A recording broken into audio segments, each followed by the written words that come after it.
అందం, ఆరోగ్యం, ఆత్మవిశ్వాసం అనూస్తో సాధ్యం. ట్రాన్స్ఫర్మేషన్ సర్వీసెస్ పైన flat 50% discount. Anoos since 1982. Kalyan garu, Subhalagnam cinema నిజంగా అలాంటి స్టోరీనే వచ్చిందండి మన దాకా. ఇప్పుడు నేను చేసిన ఒక చిన్న తప్పు వల్ల నా జీవితమే నాశనం అయ్యే స్టేజ్కి వచ్చింది సార్. ఇప్పుడు మంగళసూత్రం అంగడి సరుక కొనగలవా చేజారాక ఏమొద్దు, నాకు మీరు కావాలి అంటే అట్లా ఎట్లా కుదరదు. ఇప్పుడు నేను ఆమెకి అన్యాయం చేయలేను. ఉంటా అంటే ఉండు, లేకపోతే వెళ్ళిపోను అనేది అంటున్నాను సార్. 10 days అక్కడ ఉంటే 1-2 days ఇక్కడ ఉంటున్నాడు సార్. అర్థం చేసుకోలేదంటే నీ కోసమే కదా నేను చేస్తుంది. ఇప్పుడు నీకేం కావాలి చెప్పు, శారీస్ కావాలనా లేకపోతే ఇంకేం కావాలి చెప్పు, తీసుకొస్తాను నాకు పంపిస్తాను. అవన్నీ నాకు అవసరం లేదు, నాకు మీ ప్రేమ కావాలి.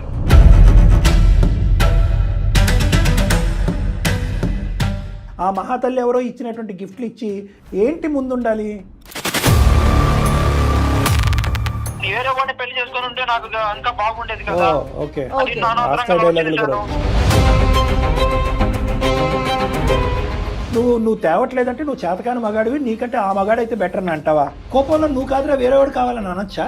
ఆ మాత్రం ఇంగితం కూడా నీకు లేదా? ఇప్పుడు అన్ని అనుభవించేసిన తర్వాత ఇప్పుడు నాకు అవన్నీ వద్దు, వాటి మీద మోసిపోయిన తర్వాత నాకు ఇవే వద్దు. నువ్వే ఇక్కడేమి రావాలని ఈవిడ అంటావు. అనిపించినట్టుంది, నువ్వు చాలా అనిపించినట్టు అనిపిస్తుంది, కానీ అది అక్రమ సంబంధం. ఆమె రెడ్ కార్పెట్ చూపెట్టింది కాబట్టి నేను వెళ్ళి కనెక్ట్ అయిపోయావు అంటావు. ముందు కనెక్ట్ అయిన తర్వాత ఈ అమ్మాయి గిఫ్ట్లు వచ్చింది.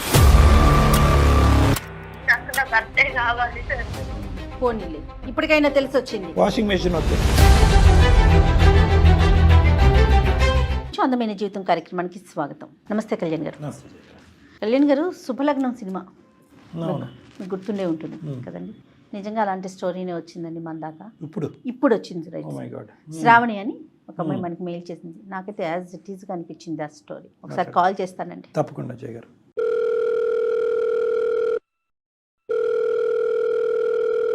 హలో హలో, నమస్తే అండి, శ్రావణి గారండి? అవునండి, ఎవరైనా మీరు? నేను జయానండి, సుమన్ టీవీ అందమైన జీవితం ప్రోగ్రామ్ నుంచి కాల్ చేస్తున్నాను. నమస్తే మేడం. నమస్తే శ్రావణి, మీరు మెయిల్ చేశారు. నాతో పాటు డాక్టర్ కళ్యాణ్ చక్రవర్తి గారు ఉన్నారు. మీ సమస్య ఏంటో చెప్పండి, దాన్ని బట్టి డాక్టర్ గారు మాట్లాడతారు. ఏమ్మా? Okay madam. ఎస్ సరే చెప్పమ్మా శ్రావణి, సమస్య ఏంటమ్మా? సార్, నా పేరు శ్రావణి. అమ్మా, ఇలా నేను సంగారెడ్డి నుంచి మాట్లాడుతున్నాను సార్. చెప్పమ్మా. నేను ఇంతకు ముందు బ్యాంక్ లో జాబ్ చేసేదాన్నండి. ఓకే. అక్కడ గణేష్ అనే అబ్బాయిని లవ్ చేశాను 3 years బ్యాక్. లవ్ చేశాను, తను కూడా నన్ను లవ్ చేస్తాడు. హ్యాపీగా ఉన్నాం మేడం. ఓకే. కానీ మా పేరెంట్స్ దానికి ఒప్పుకోలేదు మేడం. పేరెంట్స్ ని కాదనుకునేసి వేరేగా పెళ్లి చేసుకున్నాం మేడం. ఇప్పుడు ఇద్దరు ఉద్యోగాలు చేసుకుంటున్నారు బ్యాంక్ లో. నేనే మానేశాను మేడం. పెళ్ళై 3 సంవత్సరాలు అయ్యింది. అందులో 1 సంవత్సరం మాత్రమే మంచిగా ఉన్నాం మేడం. తర్వాత నుంచి నా వల్లే కొంచెం చాలా ప్రాబ్లమ్స్ అనేది నా వైపు నుంచే వచ్చింది మేడం. నువ్వే ఒప్పుకుంటున్నావు ఏంటి? అలాంటి ప్రాబ్లం ఏంటి అసలు? పెళ్లికి ముందు నన్ను బాగా చూసుకున్నాడు. అప్పుడు ఉన్నంత ప్రేమ అది ఇది ఓకే ఓకే సార్ నాకు. కానీ ఏదన్నా అడిగినా, కనీసం బయటకు పోదామన్నా, ఆర్థికంగా అయితే చాలా ఇబ్బంది అయితే అయ్యింది మేడం. మా అమ్మ నాన్న కూడా అంత వేరే వ్యవసాయం పనులు అట్లా చేసేవాళ్ళు. ఇంకా వాళ్ళని కాదనుకుని వచ్చినాము. మేము ఎవరిని దగ్గర కూడా 1 రూపాయి కూడా అడగలేము కదా మేడం. ఇక మా ఇష్టంగా మేము చేసుకున్నాము. ఆర్థిక పరిస్థితిలో ఉన్న ఉద్యోగం ఎందుకు వదిలేసావమ్మా నువ్వు పెళ్ళైన తర్వాత? నాకు నేనే నా హస్బెండ్ ని మంచిగా చూసుకోవాలి, ఇంట్లో ఉండాలి, అన్ని పనులు చేసి చూసుకుంటావు.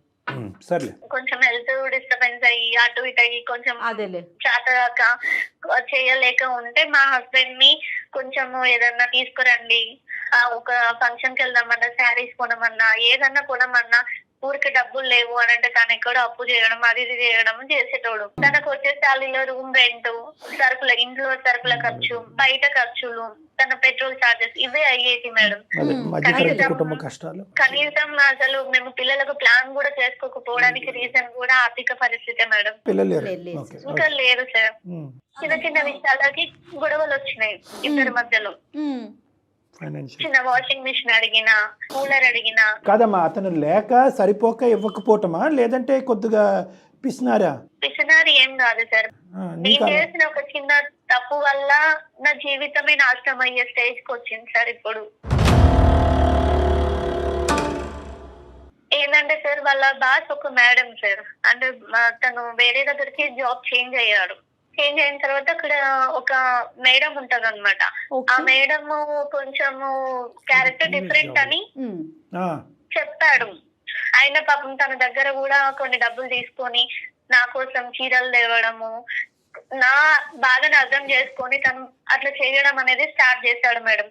పోనీలే నాకైతే చీర వచ్చింది కదా అనే సంతోషంతోనే నేను ఉండేదాన్ని మేడం. నీ చీర సొంతకల్లా కదమ్మా, చీరల వరకేనా ఇంకేమైనా పంపించిందా మహాతల్లి? ఫ్రిడ్జ్ గానీ, కూలర్ గానీ, ఏసీ గానీ ఏదైనా తీసుకొచ్చేది సార్. వాళ్ళ ఇంట్లోవా లేదంటే వేరే కొనా?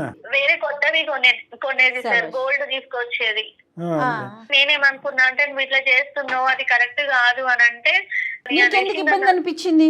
మేడం నాకు వస్తువులు కాదు మేడం, నా హస్బెండ్ ప్రేమ కావాలి. కనీసం నేను తనతో టైం స్పెండ్ చేయాలన్నా తను నాతో మాట్లాడేటోడు కాదు. ఎప్పుడు ఫోన్ పట్టుకొని నైట్ డే అనుకోకుండా ఫోన్ 24 గంటలు ఆమెతోనే మాట్లాడేటోడు. మరి ఆవిడతో మాట్లాడుతూనే కదమ్మా కూలర్ వాషింగ్ మెషిన్ వచ్చేది. కూలర్ వచ్చింది సరిపోద్ది, వాషింగ్ మెషిన్ వచ్చింది సరిపోద్ది. ఎక్కడో చోట నువ్వు బ్రేక్ అన్నా వేసావా? ఇచ్చినట్టుగానే ఎందుకు తీసుకున్నావు నువ్వు? అన్నీ ఒకేసారి ఇవ్వలే కదమ్మా. ఒక 10 సామాను ఒకే రోజు ఇవ్వలే కదా. Over a period of 6 weeks 2 months 3 months 6 months ఇచ్చి ఉంటది. ఎందుకు తీసుకున్నావు? నాకు తెలియక నేను తప్పు చేశాను. నా హస్బెండ్ తో ఏం తెలియకమ్మా, ఒకదాని తర్వాత ఒకటి అంత కాస్ట్లీ ఐటమ్స్ వస్తుంటే నీకు తెలియట్లేదా? మీ ఆయన సంపాదన ఎంత వస్తున్నాయి ఇంట్లోకి, ఏమేమి వస్తున్నాయి, అప్పుడు ఎందుకు తెలీదు? నువ్వేమన్నా అమాయకురాలివా? నువ్వు కూడా ఉద్యోగం చేసుకున్నావు, చదువుకున్న పిల్లవ కాదు. ఇవన్నీ ఇచ్చే భర్త ప్రేమను ఆపేశాడా? నాతో తినడం మానేశాడు, నాతో మాట్లాడడం మానేశాడు, నాతో ఫోన్ మాట్లాడడం మానేశాడు. ఆఫీస్ అనుకుంటూనే టూర్స్ లోకి వెళ్ళడం, వీకెండ్స్ లో బయటకు వెళ్ళడం తనతోని. ఇంట్లో ఉంటే వీడియో కాల్స్. ఇవన్నీ ఏమొద్దు, నాకు మీరు కావాలి అంటే అట్లా ఎట్లా కుదరదు. ఇప్పుడు నేను ఆమెకి అన్యాయం చేయలేను. ఇద్దరితో ఉంటాను, లేకపోతే నేను ఉండను అని అంటున్నాడు సార్. ఎక్కడన్నా నిన్ను బ్లేమ్ చేస్తున్నాడా? నీ వల్లే చేశాను, ఇది నీ వల్లే జరిగింది. ఇప్పుడు నేను ఆ అమ్మాయిని మధ్యలో వదిలేయలేను. ఉంటా అంటే ఉండు, లేకపోతే వెళ్ళిపోను అనేసి అంటున్నాడు సార్. ఇప్పటికైనా గిఫ్ట్లన్నీ వెనక్కి పంపించావా మహాతల్లి ఇంటికి? సార్ ఆల్రెడీ పంపిస్తాను అని అంటే ఆమె అడ్రస్ చెప్పమన్నా నేను చెప్పట్లేదు. నేను ఆఫీస్ కి పంపిస్తాను అంటే నువ్వు ఇక్కడికి వస్తే అసలు బాగుండదు అని చెప్తున్నాడు సార్. ఆవిడికి పెళ్ళయిందమ్మా? ఆమె గురించి ఏం డీటెయిల్స్ నాకేం తెలియదు. అక్కడ జాబ్ చేస్తున్నారు ఇది అన్న సిచ్యువేషన్ మాత్రమే తెలుసు మేడం నాకు. నీకు కన్ఫర్మా ఆవిడే ఇస్తుంది అన్నది? ఆవిడే ఇస్తుంది మేడం. ఎందుకంటే నేను డైలీ ఆమె వాళ్ళు వీడియో కాల్స్ మాట్లాడేటప్పుడు నేను 2-3 times చూసాను మేడం. ఇంకోటి ఏంటంటే ఆమె ఇక్కడి వరకు వచ్చి మా హస్బెండ్ ని జాబ్ చేయడం, తీసుకెళ్లడం, అన్ని రకాలుగా ఆమె చేస్తుంది మేడం. నీ వరకు గిఫ్ట్లా, అతని వరకు కూడా గిఫ్ట్లు వస్తున్నాయా? తనకి గోల్డ్ రింగ్ ఇచ్చారు, బైక్ ఇచ్చింది, కొత్త కొత్త డ్రెస్సులు కొనిస్తుంది. ప్రతి రోజు బయటకు సినిమాలకి పబ్లకి వెళ్తారు సార్. నేను తన వరకు మాత్రమే మాట్లాడతాను, నేనేం తప్పు చెయ్యను, నేను వదిలేసిపోను అట్లా అనేసి చాలా చెప్పింది సార్. ఇప్పుడు తనతోనే ఉంటున్నాడు కానీ నా జీవితం అన్యాయం చేస్తున్నాడు సార్. ఇక్కడ తనతో ఉండటం అంటే ఏంటో మరి రావట్లేదు ఇంటికి. 10 days అక్కడ ఉంటే 1-2 days ఇక్కడ ఉంటున్నాడు సార్. నిన్ను నువ్వు ఎలా నిందించుకుంటున్నావు? ఇందులో నీ తప్పిదం ఏమన్నా ఉందని నువ్వు భావిస్తున్నావా ఈ రోజు మాకు ఫోన్ చేసేదానికి? ఉంది సార్. నువ్వు ఎవరితోనైనా మాట్లాడుకో, ఏమైనా చేసుకో, కానీ నువ్వు తప్పు చేయకు, అన్యాయం చేయకు. ఓపెన్ చేసే రైల్వే గేట్. అరే నువ్వు ఎక్కడన్నా ఉండు, నన్ను మాత్రం అన్యాయం చేయకు అని అన్నావు. ఇప్పుడు అతను ఏమంటాడు? ఈ అన్యాయం అనేటటువంటి దానికి ఒక మీనింగ్ లేదు కాబట్టి నీకేముంది, నేను వస్తున్నాను కదా, ఇస్తున్నాను కదా, అన్ని చూస్తున్నాను కదా. సో అతను అన్యాయం అనేటటువంటి దానికి మీనింగే మార్చేసి అక్కడే ఎక్కువ టైం స్పెండ్ చేస్తే ఇక్కడ ఇప్పుడు నువ్వు ప్రశ్న అడగలేనటువంటి పరిస్థితికి ఈరోజు తీసుకొచ్చాడు అతన్ని. నువ్వు చూపెట్టిన దారి, నువ్వు చేసినటువంటి అలవాటు కరెక్టేనమ్మా. నువ్వు ముందుగానే చెప్పావు చూడు, నేనే తప్పు చేశానని. అది కరెక్ట్, నీ తప్పు నువ్వు ఒప్పుకోవడం కూడా కరెక్టే తల్లి. నేను తప్పు చేశాను సార్, ఒప్పుకుంటాను. కానీ నా భర్తను వదిలేసుకునేంత దాంట్లో అయితే నేను లేను సార్. భర్తను వదిలేసుకునేంత దాంట్లో కాదమ్మా. ఇప్పుడు అతను ఏమంటున్నాడు అసలు? ఇద్దరితోనే ఉంటాను అంటున్నాడు సార్. ఎక్కువ అయితే ఇంకా నాతో గొడవ పడి నేను ఆమెతోనే ఉంటాను, ఏం చేసుకుంటావో చేసుకోవాలని అంటున్నాడు సార్. పెళ్ళి ఎక్కడ చేసుకున్నారమ్మా? రిజిస్టర్ మ్యారేజర్. నీ చెత్త అడ్డమైన కోరికల వల్ల చూడు ఎలాంటి పరిణామాలకు దారి తీసిందో. సరే ఒక ప్రయత్నం చేద్దాం. నీ ఫోన్ ఎత్తుతాడు అతను చేసే టైంలో? ఆవిడ ఉందంటే పక్కన ఉంటది, ఆవిడ కూడా పక్కన ఉంటారు సార్. సరే ఉంటాడు, మనకు అనవసరం. ఏం పేరమ్మా అతని పేరేంటన్నా? గణేష్ సార్. కలిపి ఒకసారి phone. The person you are speaking with has put Shravani your call తన on hold. అమాయకురాలు అర్థం Please కావట్లేదు. stay on the line. మనం డెస్పిరేషన్ అంతే ఏదో అనుకుంది ఏదో అయింది. హలో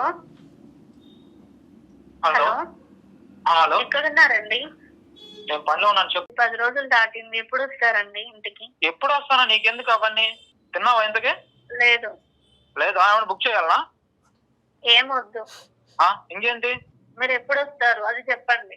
నీకేం కావాలి చెప్పు, అది బుక్ చేస్తా. మీరే కావాలి. నేను కావాలంటే ఏంటి? ఇప్పుడు కాదు, ఎప్పటికీ నాకు మీరే కావాలండి. రాముచెట్లని ఇప్పుడు చెప్పకు, లేదు ముందు ఉండాలి ఇవన్నీ. ప్రేమ ఇప్పుడు మీకు కనిపించట్లేదా? లేదు లేదు ఇప్పుడు అయితే ఇంటికి రావడం కుదరదు. నీకేం కావాలో చెప్పు. మీరు పంపించిన గిఫ్ట్స్, సామాన్లు, గోల్డ్, చీరలు అన్ని పంపించేస్తాను. నాకు మీరు ఇంటికి రండి. నేను మీతో సంతోషంగానే ఉండాలనుకుంటున్నా. నాకు మీరు అన్యాయం చేయకండి. ఒకసారి నా మాట ఎవ్వరికి వినండి. అన్యాయం చేయను. ఇది నీకు ఇది మొత్తం ముందే తెలిసి ఉండాలి. ఇప్పుడు చెప్తే అవ్వదు. అది అర్థమైందా? ఇప్పుడు దూరం పెడుతున్నారు. ఇప్పుడు అర్థం చేసుకోవట్లేదు. అర్థం చేసుకోలేదంటే నీ కోసమే కదా నేను చేస్తుంది. ఓహో. నా కోసం నాకు అవన్నీ ఏమొద్దు. నాకు మీరే కావాలి. నేను కావాలంటే ఇది ముందు తెలీదా నీకు? నాకు మీరు ఏం చెప్పిండ్రు చెప్పండి. ఇప్పుడు నీకేం కావాలో చెప్పు. శారీస్ కావాలనా లేకపోతే ఇంకేం కావాలి చెప్పు, తీసుకొస్తాను నాకు పంపిస్తాను. అవన్నీ నాకు అవసరం లేదు. నాకు మీ ప్రేమ కావాలి. నేను మీతో జీవితాంతం ఉండాలి అంతే. గణేష్ గారు హలో నమస్తే అండి. నేను జయానండి, సుమన్ టీవీ నుంచి మాట్లాడుతున్నాను. సుమన్ టీవీ నుంచా? అవును, సుమన్ టీవీ నుంచి అందమైన జీవితం ప్రోగ్రామ్ నుంచి మాట్లాడుతున్నా. నాతో పాటు డాక్టర్ కళ్యాణ్ చక్రవర్తి గారు కూడా ఉన్నారు. ఇప్పటి వరకు మీ సంభాషణ అంతా మేము కూడా వింటున్నాం. I'm very sorry. మీరు ఎందుకు అంటున్నారండి? ఎందుకు వింటున్నామంటే మా సారీ మేము వెనక్కి తీసేసుకుంటున్నాం. మరి మేమే మీకు సారీ చెప్పాల్సిన అవసరం లేదు. అసలు కాదయ్యా, ఒక రెండు ప్రశ్నలు. బాబు ఎవరు నీ పేరు? గణేష్ అండి. మిమ్మల్ని ఎవరు కాంటాక్ట్ అయ్యారు? లేదు ఆవిడ కాంటాక్ట్ కాదు, ఆవిడ కాంటాక్ట్ అయ్యింది. మాకెందుకో చెప్తారు. ఉండు మా పాత్ర ఏంటి, మా పాత్రదారులు ఏ విధంగా మేము పాత్రదారులు ఇవన్నీ కూడా చెప్తాం. కానీ 2 ప్రశ్నలకి సమాధానం చెప్పాలి మీరు. ఎందుకంటే ఆ అమ్మాయి ఈ రోజు అన్యాయం మనం మాట్లాడుకోవాలి. వాళ్ళు ఎందుకు మధ్యలో? ఎవరికి చెప్పుకుంటుంది? నాకు నువ్వు కావాలి. ఎవరికి చెప్పుకోమంటారు? ఏమయ్యా తమ్ముడు, నిన్ను నమ్మి ఆ అమ్మాయి ఇంట్లోంచి పారిపోయి వచ్చేసింది. నువ్వే జీవితం, నువ్వే ప్రపంచం అని అనుకుంది. ఆ అమ్మాయి పిచ్చి ముదురు పాకాన పడి కొద్దిగా కోరుకుంది, ఆశపడింది. మధ్యతరగతి కుటుంబంలో కాకుండా కొద్దిగా హైఫైడ్గా ఆలోచించింది. గిఫ్ట్లు తేవాలి అంటే కనుక నువ్వేదన్నా తల తాకెట్టు పెట్టుకుని నువ్వేమైనా తీసుకురావాలి. కానీ ఆ మహాతల్లి ఎవరో ఇచ్చినటువంటి గిఫ్ట్లు ఇచ్చి ఈరోజు దాన్ని అడ్వాంటేజ్గా తీసుకుని నువ్వు ముందే ఉండాలి అని అంటున్నావు. ఇందాక ఏంటి ముందు ఉండాలి? ఏం జరిగింది? అలా కాదు మేడం, మాకు పెళ్ళి 3 years అయింది. ఓకే, ఒప్పుకోలేదు. సో మేము ఇక్కడికి వచ్చి రిజిస్టర్ మ్యారేజ్ చేసుకున్నాం. ఓకే. తర్వాత కొన్ని రోజులు బాగానే ఉంది. తర్వాత పక్కింటి వాళ్ళ అక్క వాళ్ళ ఇంట్లో అవి ఉన్నాయంట, ఇవి ఉన్నాయంట, నువ్వేం తీసుకురాలేదు, నన్ను హ్యాపీగా ఉంచలేదు, నాకు అది కావాలి ఇది కావాలి. నేను శాలరీ ఎక్కువ వస్తుందని చెప్పేసి వేరే కంపెనీలో కూడా జాబ్ ట్రై చేశాను. జాబ్ వచ్చింది, చేస్తున్నాను. అంతవరకు బాగానే ఉంది. ఇంకా నాకు గది కావాలి ఇది కావాలి, నువ్వు తీసుకొచ్చే డబ్బులు సరిపోవట్లేదు అంటే ఇవన్నీ లవ్ చేసుకున్న తప్పుడు కానీ అప్పుడు కానీ తెలియలేదు ఆవిడకి. అమ్మాయి చేస్తే కోరుకునేదా లేదంటే ఇబ్బంది పెట్టేదా నిన్ను? వేరే వాడిని పెళ్లి చేసుకుని ఉంటే నాకు ఇంకా బాగుండేది కదా. ఏమ్మా శ్రావణి, ఏంటి ఇంత భారీ ఎత్తున డైలాగులు కూడా కొట్టేవంట? ఎంత నీ వయసు, నీ మెచ్యూరిటీ ఎంత, నువ్వు మాట్లాడే మాటలేంటి? అప్పుడు కోపంలో అన్నాను. నీ బొంద కోపం ఏంటి? కోపం నీకు దేనికి కోపం? ఎవరంటే కోపం? నీకే స్పృహ ఉండదమ్మా మాట్లాడేటప్పుడు. కోపంలో నీ నోటికి వచ్చింది ఏది పడితే అది మాట్లాడతావా తల్లి? నువ్వు ఉద్యోగం చేసే కొంతకాలం నీకు శాలరీ స్కేల్ అనేది తెలుసు. ఒక మధ్యతరగతి కుటుంబం ఎంతట్లో బతకాలనేది కూడా నీకు లెక్క తెలుసు. థ్రెట్ చేయటం ఏంటి, టార్చర్ పెట్టడం ఏంటమ్మా? అసలు ముందు నాకు అనిపించింది ఆ ఉద్యోగం మానేయటమే నువ్వు చేసిన పెద్ద తప్పు. ఏం పని పాట లేకుండా వాళ్ళని వీళ్ళని చూసుకుంటా. ప్లస్ పైపెచ్చి ఏంటంటే నువ్వు తేవట్లేదంటే నువ్వు చేతకాని మగాడివి, నీకంటే ఆ మగాడైతే బెటర్ అని అంటావా? మగాడంటే ఈ గిఫ్ట్ కాదురా, ఇంతరా గిఫ్ట్, ఎదురింటే పెద్దమ్మ తీసుకొస్తుంది, పక్కింటి పుల్లమ్మ తీసుకొస్తుంది అని చెప్పి కంపేర్ చేసాం. మీరిద్దరు ప్రేమించుకుని ఒకరి స్థాయి ఒకరి పూర్తిగా అర్థం చేసుకుని పెద్దలు ఆపిన బ్రేక్లు వేసినా కూడా పారిపోయి వచ్చి పెళ్లి చేసుకున్నటువంటి బ్యాచ్. అలాంటప్పుడు నీ సైడ్ నుంచి ఎంత సపోర్ట్ ఉండాలి? కోపంలో ఏమన్నా అనేయచ్చమ్మా? కోపంలో నువ్వు కాదురా వేరేవాడు కావాలని అనొచ్చా? ఆ మాత్రం ఇంగితం కూడా నీకు లేదా? సరే అన్నది పిచ్చి అమ్మాయి, నిన్ను గుడ్డిగా ప్రేమించినటువంటి అమ్మాయి ఏవో కోరికలకు వరకు పోయి తను ఈ రోజు ఈ పరిస్థితి వరకు తెచ్చుకుంది. మరీ ఇంత గొంతు కోసేస్తారా నాన్న? కాదు ఇప్పుడు ఎవరు ఈ ఫిరోన్లో ఎవరా అమ్మాయి? తన మా బాస్ పేరు మౌనిక. ఆ, ఒక రోజు నేను బాధపడతా ఉంటే ఆవిడ వచ్చి ఏమైంది గణేష్ ఇలానే అడిగింది. ఉమ్. సో మేడం మా వైఫ్ ఇలా అంటుంది, నేను ఏం చేయాలో నాకు అర్థం కావట్లేదు, నేను ఫుల్ డిప్రెషన్ లోకి వెళ్ళిపోతున్నాను. నువ్వు పోయి ఆవిడకి ఎందుకు చెప్పుకున్నావయ్యా? అసలు అంత నువ్వు మనసు ఇప్పి మీ భార్య గురించి చెప్పవలసిన అవసరం ఏముంది? అవసరం ఏంటంటే తను నన్ను రోజు టార్చర్ పెడుతుంది. నేను ఒక రోజు బాధలో ఉండి తనకి చెప్పాను. ఆవిడ పెళ్ళి అయింది ఆవిడకి? ఆవిడకి పెళ్లి అయిందండి. వాళ్ళ ఆయన అమెరికాలో ఉంటారు. అక్కడే ఉండిపోయాడా? వస్తుంటది అప్పుడప్పుడు. ఈమె వయసు ఎంత ఉంటుంది? నాకంటే 7 years పెద్ద. సరే, నీ బాధ చూసేటప్పటికి ఏంటి, ఎలా ఓదార్చింది ఆవిడ నిన్ను? ఏమైంది గణేష్ ఎందుకు ఇలా డల్ గా ఉన్నావని అడిగితే, మేడం మా ఆవిడే మా వైఫ్ ఇలా అంటుంది, నాకు ఏం చేయాలో అర్థం కావట్లేదు అని చెప్తే, ఓకే నువ్వేం దిగులు పడకు, నేను నీకు డబ్బు ఇస్తాను కొంత, నువ్వు వెళ్ళి ఆవిడకి ఏం కావాలో కొనిచ్చు అని చెప్పింది. మరి మీ డబ్బులు నాకెందుకు మేడం అని అనలేదా? తర్వాత తిరిగి నీకు దగ్గర ఉన్నప్పుడు ఇవ్వలే అనింది. తను నాకు చాలా హెల్ప్ చేసింది. ఏం హెల్ప్ చేసిందిరా బాబు? అమ్మాయి హెల్ప్ చేసిందా, ఏం చేసింది అన్నది ఇప్పుడు మాకు అర్థమవుతుంది. కానీ సరే, ఆ డబ్బులతో ఇంటికి కావాల్సినవన్నీ కొన్నావు? అన్ని తీసుకొచ్చానండి. తీసుకొచ్చినాక ఒక రోజు గణేష్ నీకేం కావాలో అది ఇస్తాను, నువ్వు నాతో ఎక్కువ టైం స్పెండ్ చేయి, నాతో ఉండని చెప్పింది. పిల్లలు లేరు ఆవిడికి? ఆవిడకి ఉన్నాడండి. ఆఫీస్ లో కాకుండా బయట కూడా టైం స్పెండ్ చేయమంది. అవును. శ్రావణికి ఇట్లా అంటుంది మా బాస్, మరి మా మేడం ఇలా అంటుంది, ఏం చేయమంటావు అని చెప్పాను ఇవిడికి. ఆ పిచ్చిదానికి ఏమర్థమైందో చెప్తే, నువ్వు ఏమైనా చెయ్యి, నువ్వు ఏడికైనా పో, ఏమైనా చెయ్యి, ఏ పనైనా చెయ్యి, నన్ను మాత్రం హ్యాపీగా ఉంచాలి. ఆ రోజు నుంచి మొదలైంది మీ జీవితంలో దీపావళి. సరే, నాకు మాత్రం అన్యాయం చేయకు అని చెప్పింది. నేను తనకి ఎప్పుడు అన్యాయం చేశాను? ఇప్పుడు ఓహో, తను హ్యాపీగా ఉంచడం కోసమే కదా నేను ఇవన్నీ చేస్తున్నాను. తనే అడిగింది, తీసుకొచ్చారు. ఇప్పుడు తను వద్దంటుంది, ఇచ్చేసేయండి. మరి అవన్నీ ఇచ్చేసి తనకు మీరు కావాలంటే వచ్చేసేయండి. ఎట్లా అవుతుందండి? ఇప్పుడు సగం దూరం వచ్చేసాను. ఏం దూరం వచ్చేసారా బాబు మీరు? అలా కాదు, మీరు ఏంటి కమిట్ అయిపోయారా? అగ్రిమెంట్ రాసేసుకున్నారా? ఒకసారి అలా ఆయనకు కూడా ఫోన్ కలిపి అమెరికాలో ఉన్నాడు, నాకు అమెరికాలో మాట్లాడాలంటే చాలా ఇదిగా ఉంటుంది నాకు. అలా కాదండి, తనతో చాలా దూరం వచ్చేసాను నేను. ఏం దూరం వచ్చావు? చెప్పాను, తనతో ఎక్కువ టైం స్పెండ్ చేస్తానని చెప్పాను. ఇప్పుడు నువ్వు నాకు రావాలి, నువ్వు నాకు కావాలి, మొత్తం నువ్వు కావాలి, తిరిగి ఇచ్చేస్తానంటే ఒప్పుకుంటారా వాళ్ళు? నీ ఫ్రేసెస్ కి కొన్ని మీనింగ్ మాకు కావాలి. దూరం వచ్చారంటే ఎక్కడికి వచ్చారు, ఎంత దూరం వచ్చారు అన్నది వాళ్ళ ఆయనకి చెప్పు ఒకసారి ఫోన్ చేసి. తెలుసా వాళ్ళ ఆయనకి? ఇవన్నీ ఎందుకండి మీకు? ఇప్పుడు ఇవన్నీ ఇప్పుడు దాంట్లోకి వచ్చావు. మాకెందుకు అనేది ఎంతో, నీకు ఆవిడెందుకు అనేది కూడా అంతే. మాకెందుకు అంటే కనుక నీకు ఆవిడెందుకు అని మేము అడుగుతాం. పులిని చూసి నక్క వాతలు పెట్టుకున్నట్టు ఎక్కడో ములిగింది, ఇప్పుడు తేలింది ఆవిడ మీ భార్య. ఆ అమ్మాయిని నువ్వు ప్రేమించి పెళ్లి చేసుకున్నావు. ఇదేనా నువ్వు ప్రేమకి పెళ్లికి ఇచ్చే గౌరవం? నిన్ను నమ్మి వచ్చి పెళ్లి చేసుకున్నందుకు అన్ని అడుగుతుంది. నమ్మి వచ్చారని చెప్పొద్దు మీరు. ఈ ముచ్చట్లా నాకు తెలుసు ముందే చెప్పాను నేను కూడా.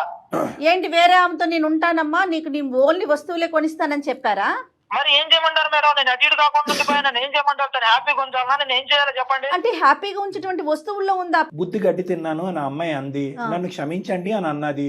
ఇప్పుడు నా భర్తగా నువ్వు వెనక్కిరా, నా ప్రేమ నాకు దక్కించు, నాకు ఇవన్నీ వద్దు, ఇవన్నీ కూడా వడ్డీతో పాటు తిరిగి ఇచ్చేస్తాను అని అంటుంది ఆవిడ. ఇప్పుడు అన్ని అనుభవించేసిన తర్వాత ఇప్పుడు నాకు అవన్నీ వద్దు, వాటి మీద మోసిపోయిన తర్వాత నాకు ఇవే వద్దు, నువ్వే ఈవిడ అనుభవించినట్టుంది, నువ్వు చాలా అనుభవించినట్టు అనిపిస్తుంది. కానీ ఇక్కడ ఈవిడ అనుభవం కంటే నీ అనుభవాలు ఎక్కువ ఉన్నాయి. ఏంటయ్యా ఇర్రివర్సిబుల్ ఇక్కడ? నాకు అర్థం కాదు. పెళ్లి చేసుకుంటానని ఏమైనా వాగ్దానాలు చేసుకున్నారా? లేదు. మరి ఏంటి యూటర్న్ తిరగలేనటువంటిది, రివర్స్ చేయలేనటువంటి స్టోరీ లైన్ ఏంటి నీది? వస్తువులు వెనక్కి వెళ్తాయి, నువ్వు వెనక్కిరా. దీని పైపెచ్చి కూడా మేము మాట్లాడగలం. ఒక్క ఇంటర్నేషనల్ కాల్ చాలు ఇక్కడ, అంతే. రేపు నైట్కి ఫ్లైట్కి బయలుదేరి 24 hours ఇక్కడ ల్యాండ్ అయ్యి ఇద్దరు తోలు తీస్తాడు. రమ్మంటావా? ఫోన్ కలపమంటావా? బెదిరింపు కాదు, నిజాలు చెప్తున్నాం, నీకు ఆలోచన పెడుతున్నాం.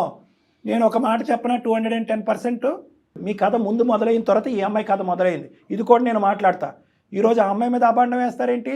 ఆ అమ్మాయి రెడ్ కార్పెట్ చూపెట్టింది కాబట్టి నేను వెళ్ళి కనెక్ట్ అయిపోయాం అంటావు. ముందు కనెక్ట్ అయిన తర్వాత ఈ అమ్మాయి గిఫ్ట్లు వచ్చింది.